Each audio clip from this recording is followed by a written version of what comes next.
vemos esa primera fotografía. Bueno, primero recordar, su señoría, que el fiscal Jaimes presentó estas fotografías que vamos a ver por segunda vez en esta audiencia. La primera vez las proyectó el fiscal Jaimes. Y proyectó las fotografías de manera general, es decir, una a una, incluso de manera algo rápida. Y después proyectó la declaración de Cosio, porque Cosio dijo que Monsalve se había vestido de camuflado en la hacienda La Estrella. Entonces quiso mostrar el fiscal que esas fotografías habían sido un montaje de Monsalve, o no un montaje, sino simplemente Monsalve se uniformó. Y como respaldo, quiso apoyarse en la declaración del señor Cosio. Pero resulta que la Fiscalía había ordenado verificar la autenticidad de estas fotografías. Y además ordenó un peritaje.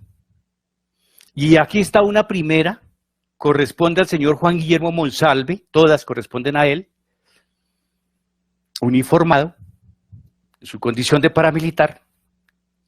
Y hay un recuadro al fondo, color rojo, que no es de nosotros, sino propio del peritaje, para indicar que el escenario en que fue tomada esta fotografía corresponde efectivamente a la hacienda Guacharacas. Si corremos para una fotografía adicional. Y vienen las fotografías y otra vez alcanzamos a ver al fondo el mismo recuadro, actualizado, y cómo corresponde de manera exacta al fondo que tienen las fotografías tomadas a Juan Monsalve muchos años antes. Sigamos, porque este ya es el trabajo que hizo la Fiscalía o los investigadores, el perito. Y aquí volvemos a tener la fotografía entonces de Juan Monsalve y al fondo el recuadro para indicar que estamos hablando del mismo lugar geográfico. Sigamos. La Fiscalía presentó todas estas fotos, pero sin decir de qué se trataba, antes de que se me olvide decirlo. Simplemente las presentó.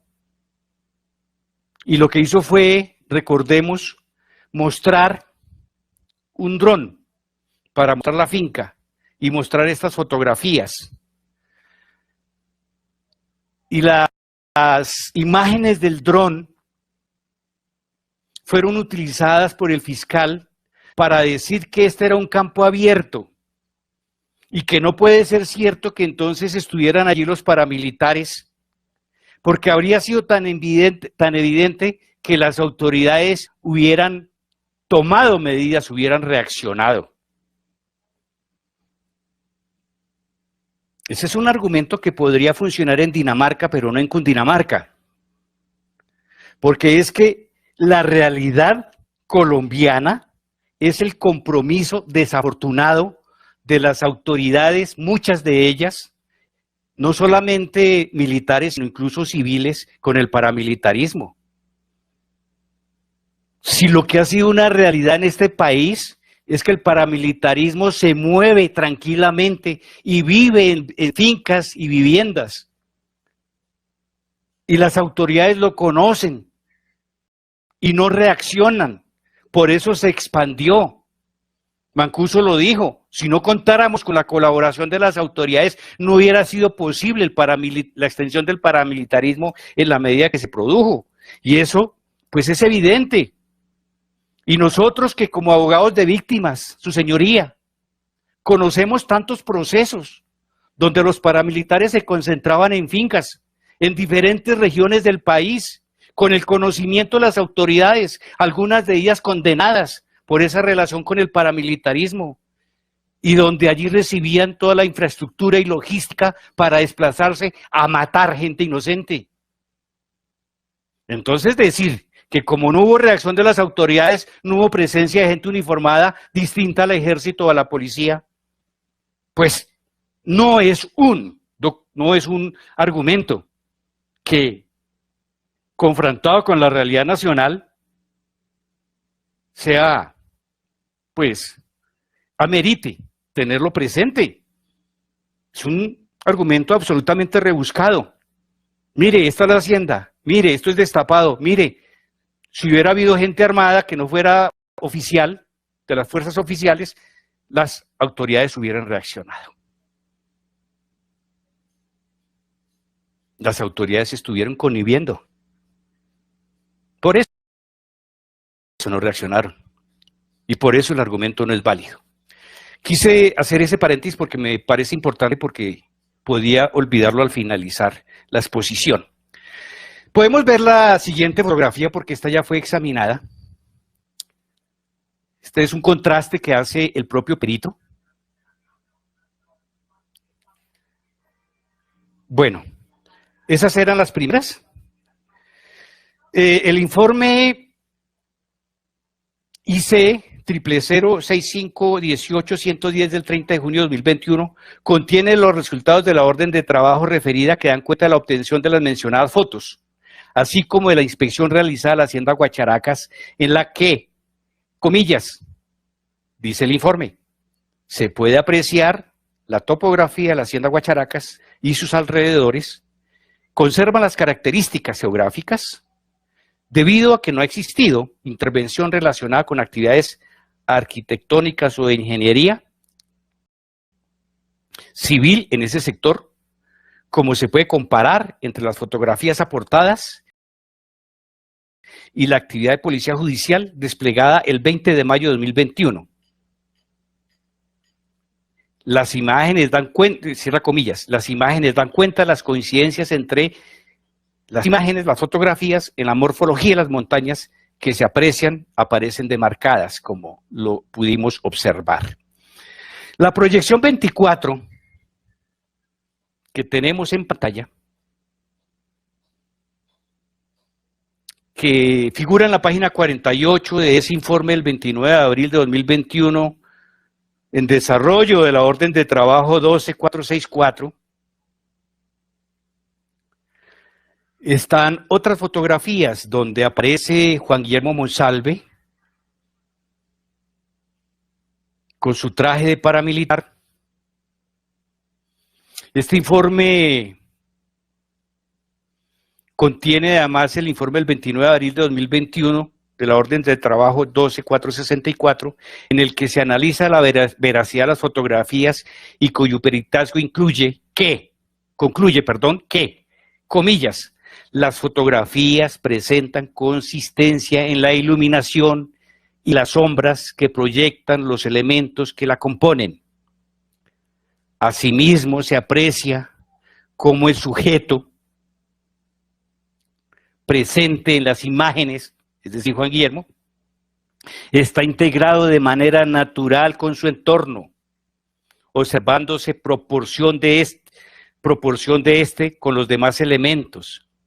Finalmente, no se advirtieron indicios de que las fotografías hayan sido sometidas a algún proceso de edición. Ahí tenemos a Juan Guillermo Monsalve en diferentes fotografías y que la conclusión es la que estoy leyendo. Adicionalmente, quiero referir, hasta ahí las comillas y del informe. El informe es absolutamente claro.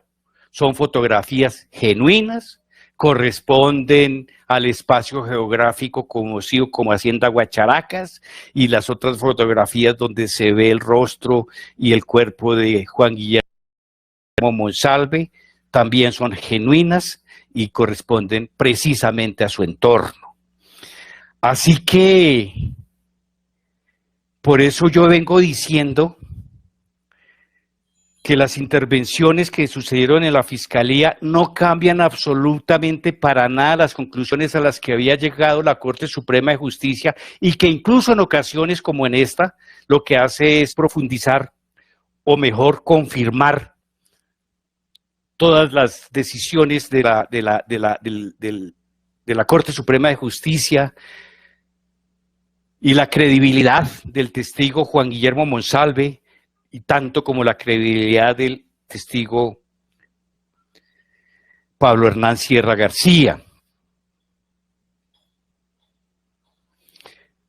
Adicionalmente, quiero referir dos sentencias proferidas por el Tribunal Superior de Distrito de la Sala de Conocimiento de Justicia y Paz de Medellín, que ha compulsado copias para que se investigue al aquí imputado Álvaro Uribe Vélez por sus vínculos con el paramilitarismo y crímenes cometidos por esa organización. Quiero entrar entonces a mostrar quién es Diego Javier Cadena Ramírez, cómo llegó. Es muy importante. Fue la persona que abordó a Juan Guillermo Monsalve en La Picota. Fue la persona que además abordó al testigo Carlos Enrique Vélez y a otros por esa línea de Vélez. Fue la persona que participó en las reuniones previas en las que se planeó y ejecutó la recolección de las declaraciones escritas de su puño y letra y de una abogada que la acompañó en esa tarea, la señora Ángela López, en relación a los testigos de Cómbita.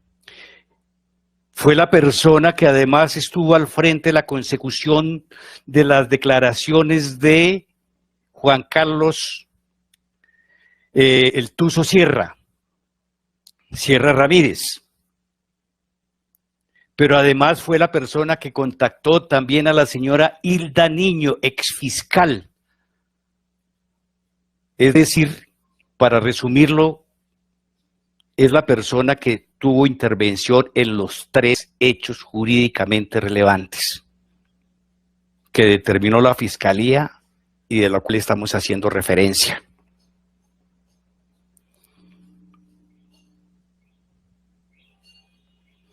Y es importante lo que voy a presentar, su señoría, porque a la conclusión que yo pretendo que se llegue es que la aparición de este abogado no fue obra del azar, de la casualidad, sino que era la persona que reunía el perfil preciso para realizar las labores que otros profesionales no hacían. Diego Cadena se autorreivindica en las conversaciones grabadas como penalista.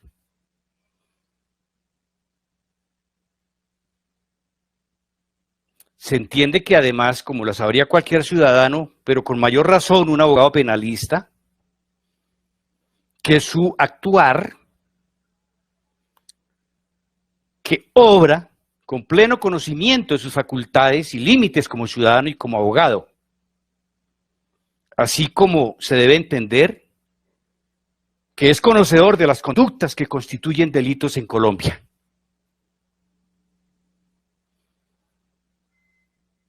El abogado es conocido, y yo quiero hacer una nota anticipada, su señoría. Quiero decir que entiendo perfectamente que los abogados no pueden ser confundidos con las causas que defienden. Ese no es el tema para mí. El tema es cómo se hace o qué es lo que se hace, si está conforme a la ley, si no, si se está cooperando con la justicia o si no, si se está delinquiendo.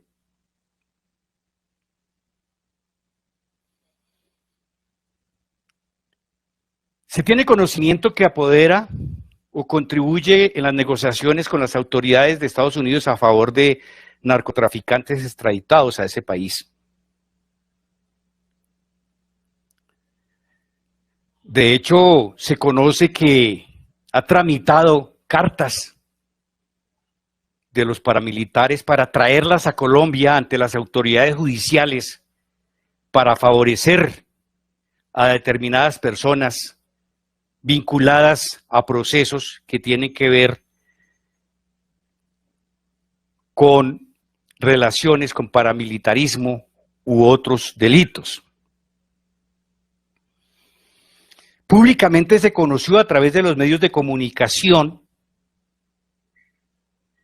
que en una avioneta de su propiedad o un avión de su propiedad se desplazaron en abril de 2018 Juan Carlos Maquillón Pérez, Andrés da Costa y Carlos Andrés Montalvo, este último señalado como integrante de una supuesta organización de narcotraficantes que opera en Brasil.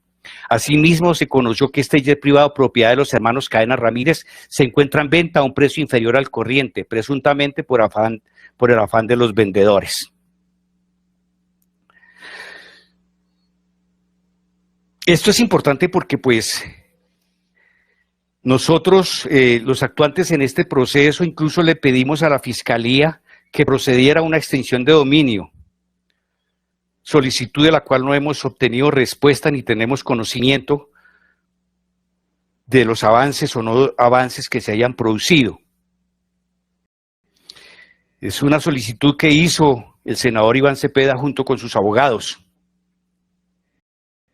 y junto con la víctima actuante aquí, el doctor Eduardo Montealegre Linet, en calidad de víctima. Solicitaron que se diera inicio a un proceso de extinción de dominio, por cuanto este bien presuntamente estaría siendo utilizado para fines ilícitos.